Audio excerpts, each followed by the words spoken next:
We are in the mountains high above Malaga, chasing a white 911 GTS convertible. Make that trying to keep up with a white 911, the man at the wheel is a former racing driver doing his best to remove my new 718 Cayman GTS from his rearview mirror. The fact that he fails is almost exclusively due to the astonishing abilities of the new Cayman, which threatens to topple the Big Brother hierarchy when pitted against a 911. Obviously it's beaten on power. Its 360 bhp engine is 84 bhp down on the 911, though makes 25 bhp more than the old Cayman GTS. But that's not the whole story.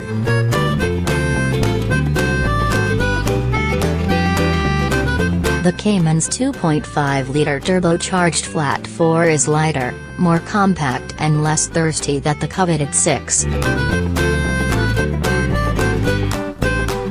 And the entire car is significantly lighter too, 1,405 kilograms versus the 911's 1,440 kilograms.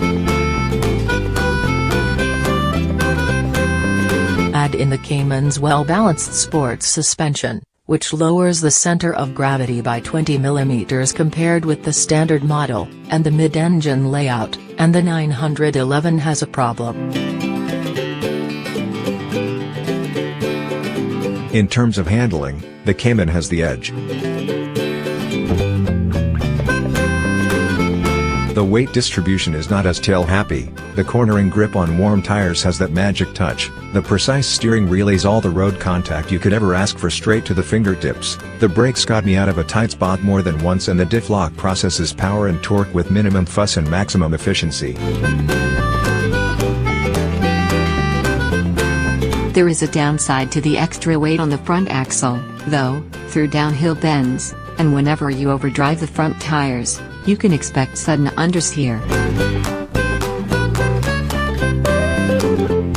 Catching it may require a stab at the brakes.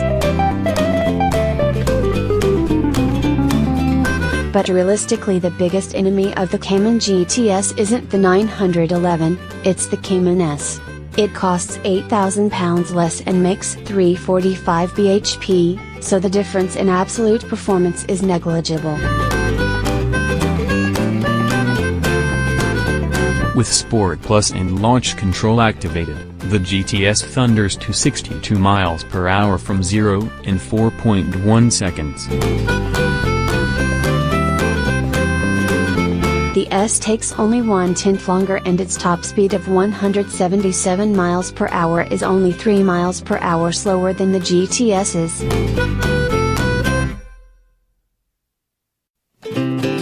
There's more to this than numbers, of course.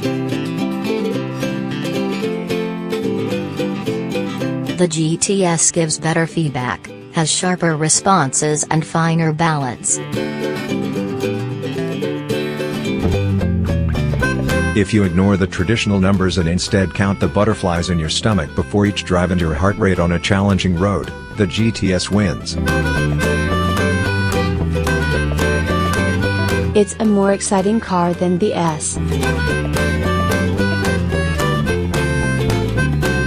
Much depends on which drive program you select via the joy knob on the steering wheel though. In normal mode, the ride comfort is okay.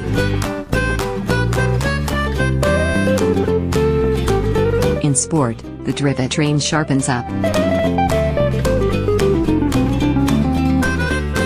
And in Sport Plus, the entire tech mech assembly redoubles its efforts. Left to its own devices in normal mode, the ECU selects the tallest possible ratio from the PDK dual-clutch gearbox as soon as it can.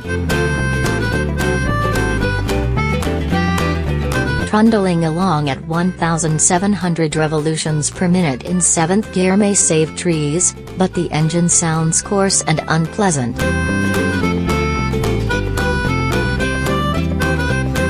In sport, gear changes are notably quicker and throttle response is brisker. In previous Porsches, Sport Plus was only good for the racetrack. In the new Cayman GTS, however, the calibration is less extreme and okay for public roads. Keep the hoof firmly planted in Sport Plus and the master chip will punch the ratios through like an electromechanical Rocky Balboa. Even though the engine delivers its peak 360 bhp at 6,500 revolutions per minute, there are 1,000 more revolutions to play with, and the gearbox uses them all.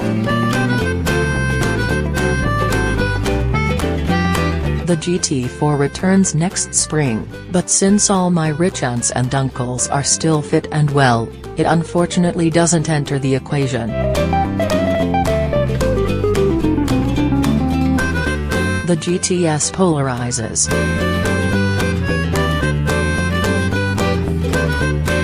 It is expensive, it does not have a clear edge on performance, and the top-of-the-line 4-cylinder unit is no more refined than the lesser engines.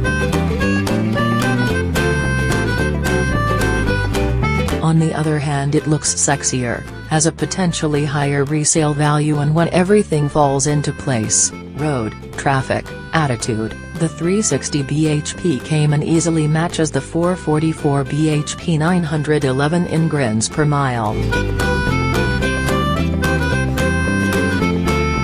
Plus, as the ex-racing driver in the wide example ahead is discovering, the GTS's outright speed can easily embarrass its big brother.